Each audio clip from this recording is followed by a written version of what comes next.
Hello, Kardak Radio Facebook page. We are here on Sunday night, October 13th, 2019. We are so happy to be with you again tonight. And again, this is our regular Sunday evening, at least on some parts of the world. We do have listeners from all around the world. We start at 7 o'clock Eastern Time, 4 o'clock afternoon Pacific Time, all time zones in between, all time zones around the world. But we've had people listening from Australia, where it's in the morning right now, to Europe, to everywhere. So I welcome all the listeners to our Kardak Radio Facebook page. I also have a live stream on Facebook on Wednesday nights, I should say, same time, but it's on a different Facebook page. It's called Spiritism and the Spirit World Around Us. I invite everyone to join that Facebook page so you too can see. I have alternate, not the same, but I have different programs. Plus, all of these programs that I do, I put them on YouTube channel and BitChute channel. So please share this program to other Facebook sites. Go to YouTube or BitChute channels.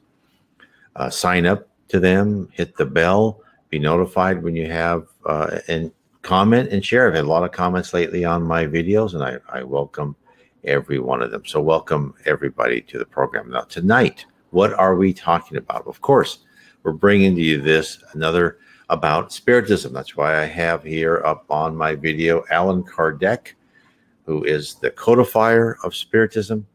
And I just wanted to again remind everyone, please, if you know of anyone or if you haven't seen it, if you are a member of Netflix, go see the Kardec movie. It's a wonderful movie. It explains how he codified Spiritism, what happened to him. He was more of a teacher, a scientist, very scientific point of view, and from his own discovery, because he said, I'm not sure about this at first. He became convinced that there is a spirit world out there. And of course, I have been convinced too, through other methods than Kardec, but what I've read with Kardec, it just answered my questions, just marvelous. So Allan Kardec, and so read his Spirits book. You can get it on PDF. That's how I got mine. So tonight, what are we talking about? We're talking about the effects of past lives and what they can do to you in different areas. And tonight we're talking about the problems of addiction coming from past lives. Now, what I've been talking about in the last several months is all in my book, The Problem is the Solution, 7 Life Complications Sent to Test and Teach You. Because really, at the summary of it all is when we go through tough times in life, they're not meant as punishment. When you have trials and tribulations, those are tasks given to you for your own edification. That is why they are there. I would say 99.9% of these things that happen to you have all been pre-planned for you before you were born. So let that sink in for a second. The kids you have, the wife or husband you have, they're all mostly been pre-planned. I'm sure there certainly are deviations from the planning that these things happen.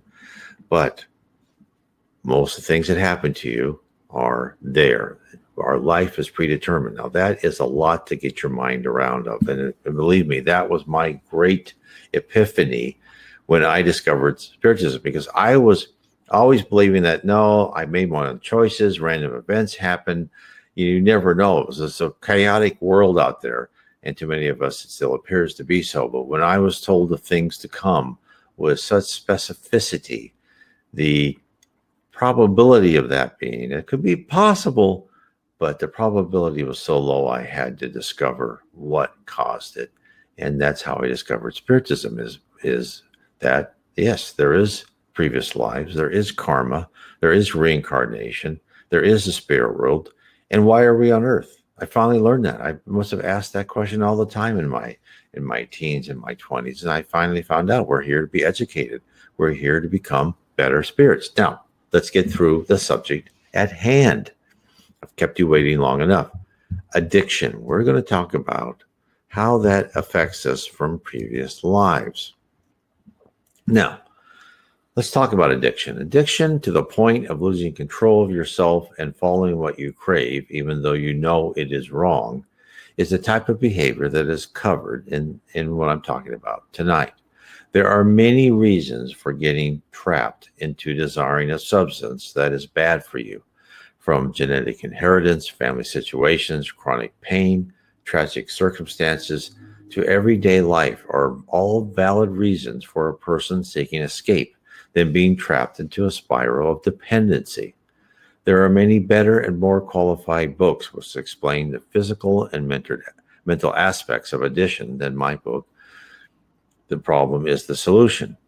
Additionally, there are numerous publications and support groups which will assist you in getting spiritual help to enable you to contemplate your life and ask for help from God and the spirit world.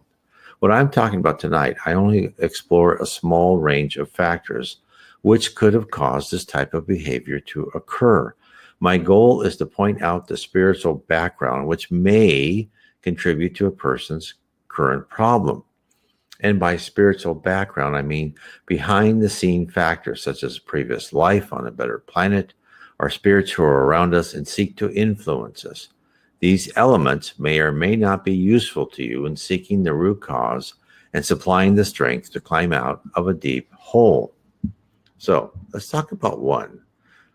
One of the main ones people get in addiction is life is too horrible to contemplate. Boy, I understand that. There are many reasons to want to separate yourself from this planet. It is, and all the spirits know this is a cruel and horrible place at times. The fact is reinforced if you constantly view the latest news.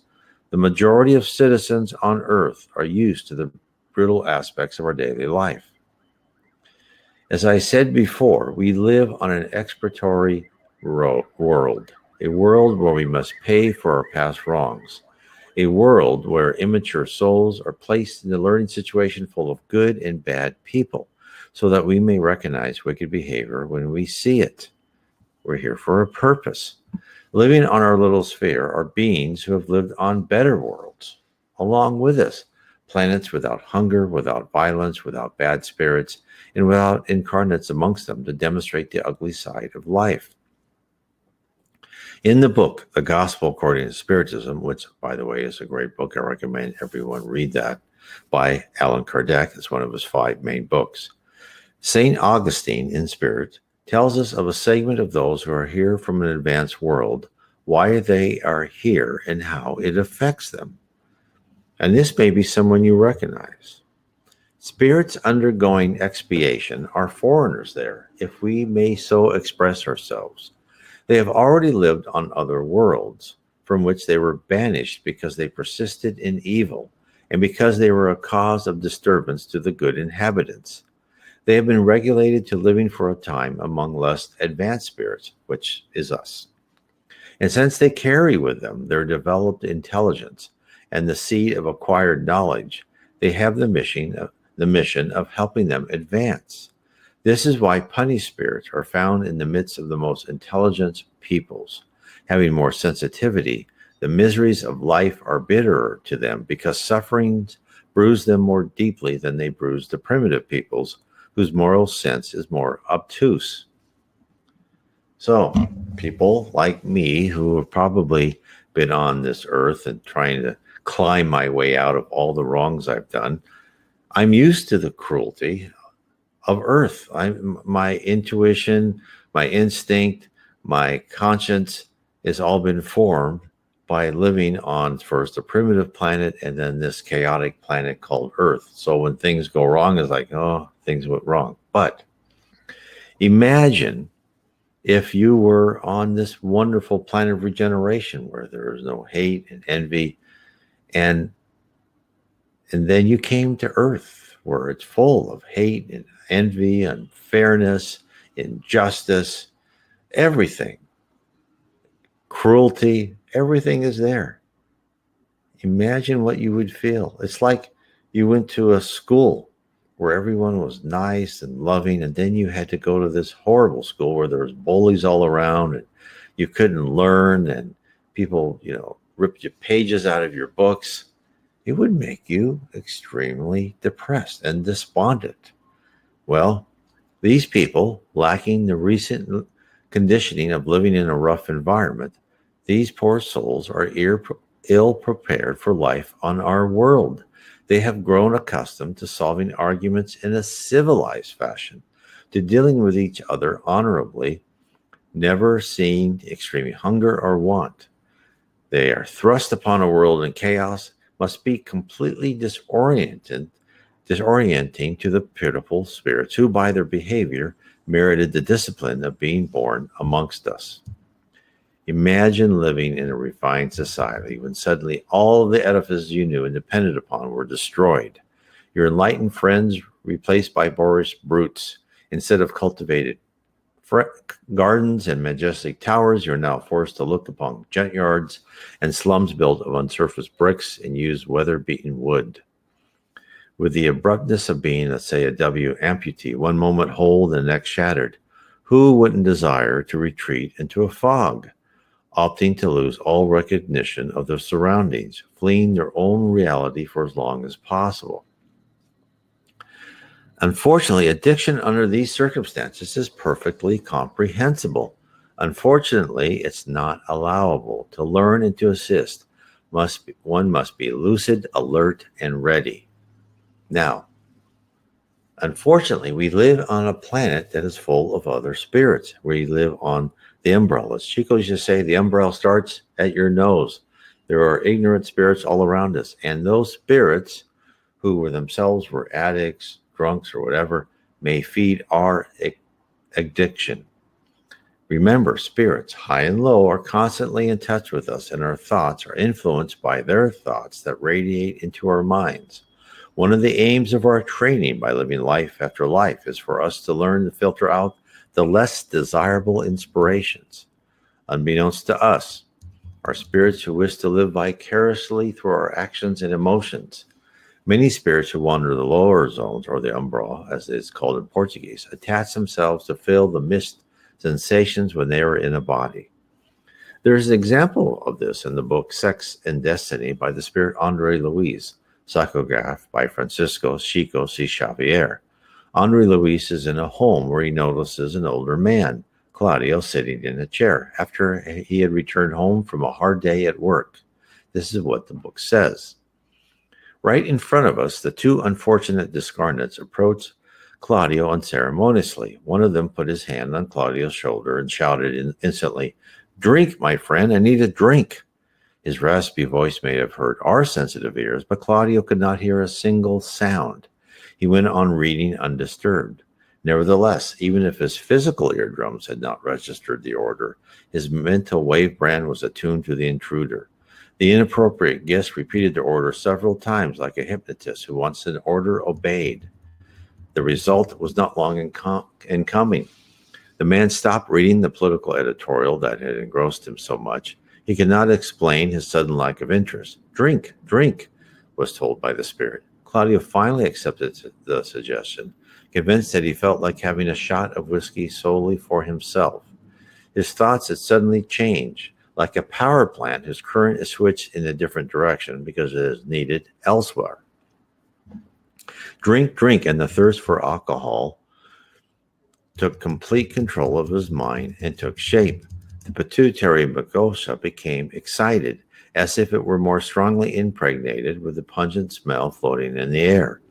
The malicious spirit scratched Claudio's throat lightly, and he became restless. An indefinable dryness affected his larynx. He wanted to feel calmer. The cunning, uninvited guest perceived that his victim had given in to the suggestion and latched onto him. A light touch at first, then an enveloping embrace, followed by a full embrace and reciprocal association. So what do they mean by full embrace? I mean, a spirit almost goes into our body, right, and feels the sensations that you are feeling. And that spirit desired his portion of the taste and effect of alcohol. He practically merged his spirit body into Claudio's physical body so he too could enjoy the whiskey. Imagine the number of expired alcoholics, drug abusers of all sorts who died prematurely when they pass on from the physical world. They don't suddenly become sober, rational, and upright individuals. They are the same longing for the same drink or drug of their choice. Many lost souls finally realize the physical reason for addiction are no longer present. The problem is their mental longing, their habit of turning to their addiction as the answer to their problems. This doesn't end after death. Therefore, they seek out individuals to feed their need. The longing a person feels may be false. It may be implanted by spirits who wish to take part in the experience. This is why, this is so unfortunate. Once a person becomes an addict, it is very hard to stop. Not only does one have to overcome their physical and emotional dependency, but there is a legion of spirits bombarding the poor individual who urges to return to that addiction. I believe this is why places like Alcoholics Anonymous have shown results. The effort to become more spiritual and in touch with God is the linchpin for success. In fact, a study referenced in the Wikipedia site about Alcoholics Anonymous states that there is an association between an increase in attendance to AA meetings with increased spirituality and a decrease in the frequency and intensity of alcohol use. So I believe understanding our position with God and recognizing that we are on earth under the ever-loving presence of Jesus, who is responsible for us on earth, is the first step to realize that we are not alone and abandoned, but part of a bigger plan. And there has been other proof on this. There has been studies done that will show that the person involved with spirituality will become better. That is a study done on Brazilian Spiritist psychiatric hospitals, and they will blend psychiatry with spiritual help, and they'll also have medium meetings to find out if there are other spirits affecting that poor addict. And in fact, their rate of recovery is much higher than anyone else's because the person's working on their spiritual and their emotional and physical. So it's a combination, right? They'll still give them some psychotropic drugs if they need that, but they combine it with everything, which again, I believe that is so important to put the spirit world and Jesus into your life. And when a person begins to focus on repairing their spiritual makeup, they start to filter out their baser intentions. And that's not to mean anybody's going to be a saint, but they start making progress. And as they improve little by little, two things first start to happen. First, spirits looking for their type of excitement lose interest in a person free of desiring self-destruction, and they begin to search for others. Second, the spirit world, who is always watching us, take notice and they begin to lend assistance. So one might ask, why don't they always try to help? The answer is they do, particularly when a person first begins to descend into trouble. But the spirituality in its infinite wisdom allows us free will. If we are hell-bent on something, we shall be allowed to do it. Only later will that person realize the wrongs committed must be rectified in the later life. But once there are signs of a determined choice to improve, resources from the spirit world will be put at the recovering addict's disposal. His or her effort to climb out of the rut they build will be reinforced and encouraged, although there's always a legion of ill-intentioned spirits who actively fight any path towards enlightenment. Alcoholics Anonymous also has a brilliant idea of a sponsor, a person helping the recovering addict. I believe the sponsor acts as a screen to help the person being influenced to focus on constructive thoughts and deny the urges to flee back into the old comfortable routine. It may be that at one life or another, we've all lived combating an addiction of some sort. It is probably an experience we must suffer through in order to learn the pitfalls of that condition, so we never let it get the best of us again. Without living through the pain and anguish, we won't have the certainty placed in our instincts to avoid that trap altogether.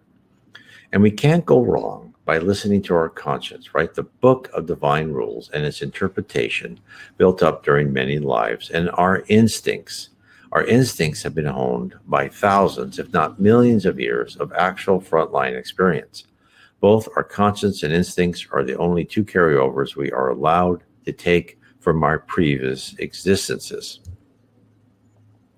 So we need to value our conscience and our instinct. We need to value their judgment and not allow ourselves to rationalize away their verdicts on our actions. It is never too late to listen and act upon good advice, especially coming from within. Above all else, we must keep moving forward, attempting to improve inch by inch, and not to let the vicissitudes of normal life throw us off course.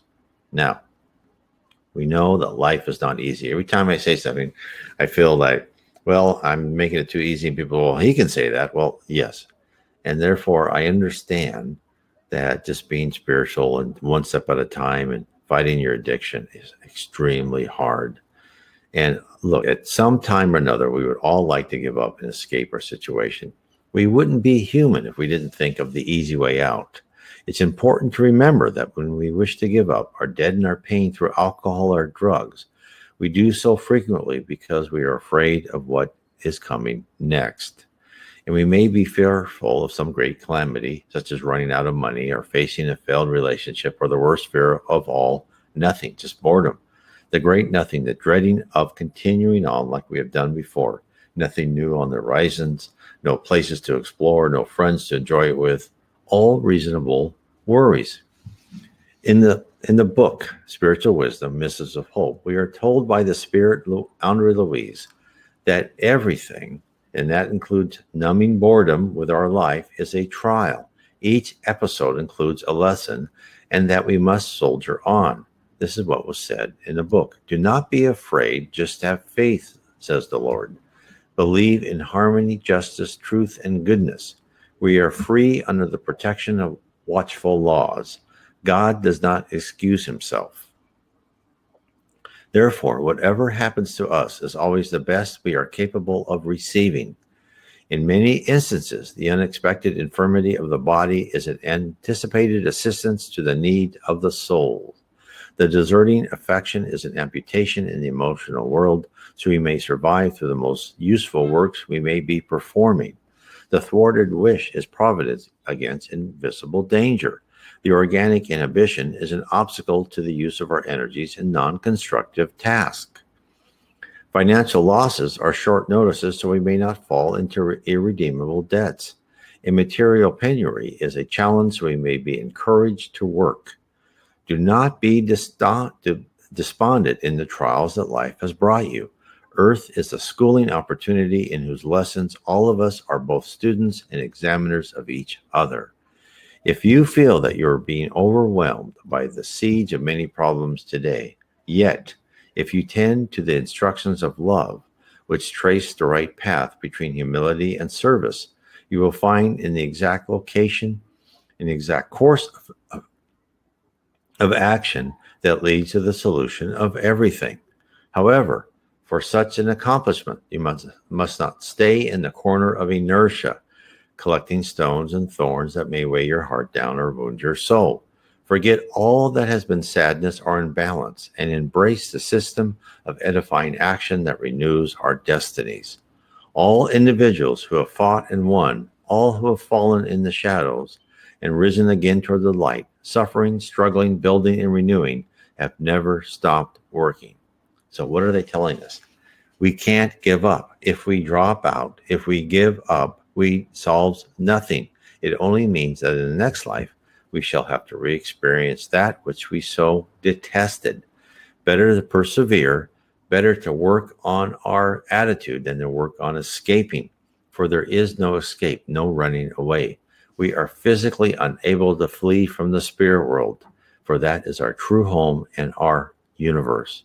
In other words, keep plugging away, survive day to day, and think of the light at the end, the wonderful feeling when all of this has been successfully accomplished. Others have strived, but the effort was too much and felt ready to give up. Again, in the same book, Spiritual Wisdom, Missives of Hope, Chico Xavier writes of a young man who told others in the mediums meeting that he felt overwhelmed. His trials were too difficult. He could not find the inner strength to continue. He believed that he had signed up for an impossible task and could not decipher how he could surmount his problems. The man was answered in a message by Andre Louis. Here's what he was told.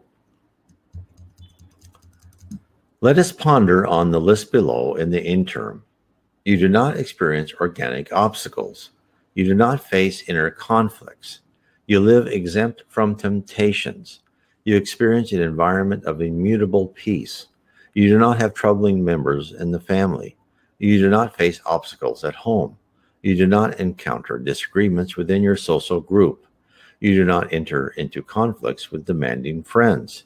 You have never experienced loneliness. You travel the world without a worry. You have not handled crises of a personal nature. You have never felt the presence of despondency or affliction next to you. You do not have to make an effort to keep your friends. You do not meet with adversaries in the tasks that life has reserved for you. You work without criticism of others who might issue remarks and expose your spirit to discussions of disharmony at your heart towards needed renovation now and again. If any item on this list of trials is unfamiliar to you, you are elsewhere from your path to evolution. These events happen because it is precisely through problems and struggles that we accomplish the victories of the soul here on earth. Remember that human beings would not actually understand the voice of a luminous high spirit alone. Therefore, without listening to the words from individuals who share their experiences with us and receiving their cooperation, it would not be possible for any of us to make an effort towards our evolution. So, we are being told that our problem is the solution. And when he said, human beings would not actually understand the voice of a luminous high spirit alone. People always ask me, well, why doesn't God reveal himself? And I answer, well, let's take, for instance, God comes down and says, I am God. And here's some what you think miracles, but I know they're not miracles. But because Spiritism said there are no miracles, there's things we don't understand. But here's things that you don't understand right now, and only you would think that God can do. So I'm God. Now, we all know what would happen. God would leave, and within 6 months to a year, maybe sooner, people go, was that mass hysteria? Because I don't know if that was true. Are you sure? People would start rationalizing away what happened, and they think, well, no, I can get away with this. I still want to cheat people and get money, right? Not everybody, but there'd be a good portion. It wouldn't work. It doesn't work. It's like, and anyone who's a parent knows this, or even your friends that have been difficult in the past, is you tell a friend or you tell your kid over and over again, if you do, this will happen. Of course, what happens? They do it. They do it because they don't believe you or because they wanted to and they think they can be different. Until each one of us learns within ourselves the hard way, we are very stubborn, us humans here on Earth, and probably any souls in other planets. We have to learn the hard way. This is why the spirits who communicate to us many times will say that pain is the great teacher. Isn't that sad to say that pain is a great teacher? But it's true. So, hence, the distressing events in our life are meant as teaching moments. From each episode, there's another nugget to be found. As gold miners swirl around the pan to find small gold flakes amongst the sand and dirt, we too must analyze our trials. We need to separate our emotional responses, discarding our feelings of victimhood, and let the actual proceedings guide us to decode what lessons was presented and how we should improve. So, addiction is a trial that many suffer with, a trial that is given because we need to learn something by living through it. The spirit world is telling us that we must arm our mind and character to withstand temptation from all fronts, and that includes our own feelings and emotions. And remember, this has been said in many times, and actually it's in this great book, Memoirs of a Suicide, when they were discussing people who committed suicide, and then they said, okay, now, for you who are suicide, remember, there was always a solution to your problem. It could have been next week, next month, next year. But the spirit world does not create trials and tribulation in which there is no escape. Granted, sometimes escape is death, is leaving the world. But There's always an end to any trial you have. The trials aren't meant to beat you down and punish you. They are meant to have you learn. And this is the important thing. If we go through previous trials or previous life, and the spirit world is nice. They always try to give us information, try to teach us things in the nice manner, right? Just like a teacher will say, "Oh, or a parent will say to a child, I think you should do this." But then when they keep doing something wrong, it's like, okay, I'm taking away your computer, or I'm doing your allowance or whatever. The punishment, in order for them to concentrate and focus their minds, becomes harsher and harsher, not because you want it to be, but because you owe it to that person and the world to civilize the person you're trying to help. The spirit world's doing the same. When we become an elevated spirit, we'll have so much power. We'll have the power of thought. And there's no way that spirit world could allow us amongst the galaxy, being these envious, hateful, jealous, gossipy people that we now are on Earth. That's not going to happen. They can't do that.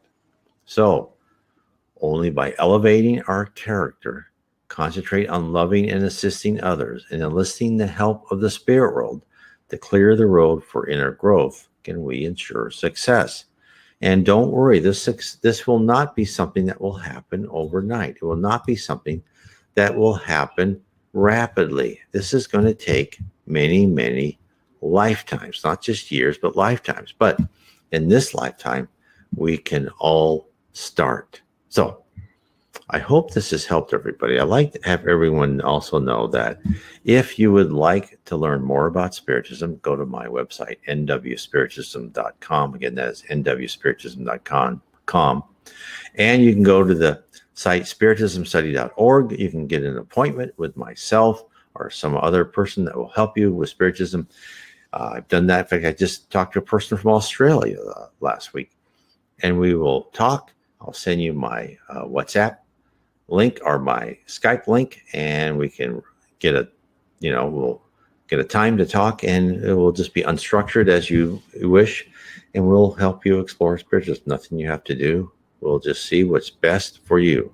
So I want to remind everyone again, now, if you'd also like to learn more about Spiritism and the spirit world around us, is start checking out my book. It talks about it's a series of 3 books, Heaven and Below, book 1 of Spiritism, which talks about heaven, talks about Jesus in heaven, talks about the lower zone, talks about the dark abyss. Then my second book is Spirits in the Spirit Universe.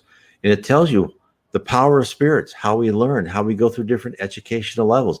Believe me, when you go to heaven, you don't stop going to school. You're always there. That's why it's so important for us to be intellectually curious. They want that same attribute, and you are the same when you pass over in heaven too. So it's Spirits in the Spirit Universe.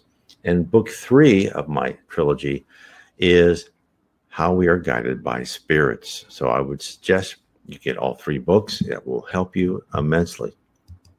Now, for those who want to increase their Spiritism here on Earth, I would recommend, and this is kind of a step-by-step guide for us, for those, and this is from a poem by Andre Louis, 24 verses, very short verses. I go through each one, and it tells you what we need to accomplish in each step. It tells my interpretation of what the spirits want us to be, and then from other spirits works, how we can achieve that state. And you don't need to read my books. You can read the Spirits book, the Gospel According to Spiritism, books by Chico Xavier, books by Yvonne Pierre, Reverend Jiva Owen, any way that can help you in this. And if you like to email me and say, well, I don't like, this type of books. That's why I wrote my books. I wrote them because each person has different ways of learning and different things they're comfortable with. By the way, I also have How to Live Inner Peace Through Spiritism on audio. So some people like that. So now I have audio books for that one. My other book, The 7 Tenets of Spiritism. And I'm working on the first book, Heaven and Below. I'm working on that audio book now. So I'm trying to help people by any method they can to learn about Spiritism. Again, and I can recommend other mediums, right? Who psychograph Chico Xavier. You can't go wrong with almost any of his books. Henri Louis series is wonderful. So please, I encourage everyone to study for yourself. And I cannot express enough how much, when you understand what the spirit world wants for us to do and why we're on earth, it just lifts this stress and anxiety from you, and you go through life much more understanding what's happening to yourself, and sometimes more importantly what's happening to your family and to your friends and the whole world. That's why when you look at Spiritism, and if you get anxious about politics or whatever's happening, don't be. Don't. This is all, politics is like, if you followed politics, like who's going to run for the student body president, it means nothing. It's us here on earth. It's people becoming better people. That's what means something. The rest, this whole atmosphere we're going through is just us learning what not to do in a plan of regeneration. It's learning not to be corrupt. It's learning not to be a demagogue. It's learning not to force people to do things, not to be a dictator like the dictator of North Korea, or be like communist China, where we are watching everybody and we're punishing people for saying bad things about the government. Right. It's none of that. It's for us to learn to become better people. Those people who persist in that type of behavior will not be part of the planet of regeneration, in which this planet shall become, and in which many spiritists, and I agree with that, we are just in the first stages of transitioning from a planet of atonement to a planet of regeneration. Now, who knows how long it will take? My guess is about 1,000 years. So we have more lives to live on this planet. So the sooner we become in trying to perfect ourselves and helping others around us, the better and the more satisfying it will be for us to be on a planet of regeneration, and on one in which we help move the ball forward. Anyway, I want to say God bless it to everyone, and good night.